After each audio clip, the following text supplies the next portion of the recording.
Good morning. I'm up here in Central California on my first trip in the Ford Transit now that it is completed.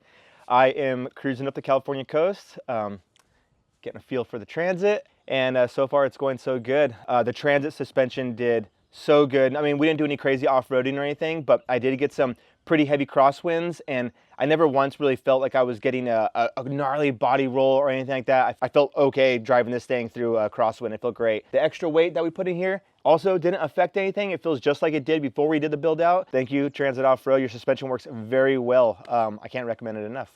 I have all my clothing in here for the week. I have 40 gallons of water. Yeah, I'm able to fit everything I need on here for at least a week. I mean, you could probably go for a lot longer than that, but I brought quite a bit of stuff. I did kind of notice that when the mountain bike is in there, it's a little bit tough to access some of the things I wanted to grab. We probably could have added one more cabinet, maybe like directly above my head back there would have been a good spot for another cabinet for those quick grab items. Even like some simple things that I experienced last night that aren't like a super big deal, but when it was like 11 o'clock at night, I was super tired from just being on the road, waking up early, and I'm laying in bed and I'm like, oh shoot, the window covers. So we got those wonderful window covers. Before you get all wound down in your PJs, snap all those things in there because I did not want to crawl out of bed last night to put them up. I did, obviously, because I want blacked out van inside when I wake up in the morning. I want the sun shining through, and I slept like a rock. Those wonderful window covers worked absolutely perfect. A couple things that I'm coming to learn that we could have done differently is, for sure, one thing. I wish we would have put an AC plug on that side of the van. So I did bring this little espresso machine, and I had to just bring it over here to plug it directly into the Delta that's under me right here.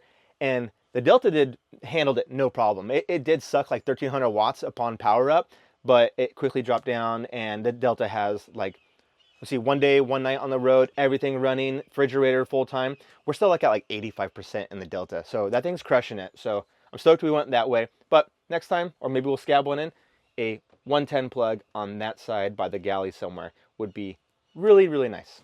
So I consider all these trips, these are like shakedown runs, and you're really gonna hone your on-road arsenal that you're gonna need to bring with you. Right now I probably over-brought stuff, and as I continue doing this, I will lose and shed a few pounds of equipment that I didn't really need, but that's just part of the process of learning your van and knowing what you need, what you don't need, all these little nooks and crannies where you're gonna put your soaps, your toothbrushes, your quick grab items, towels, things like that. I'm sure my next trip I will be a lot more streamlined in the way I load up the van and not so much just start stuffing stuff in cabinets. It's a learning experience.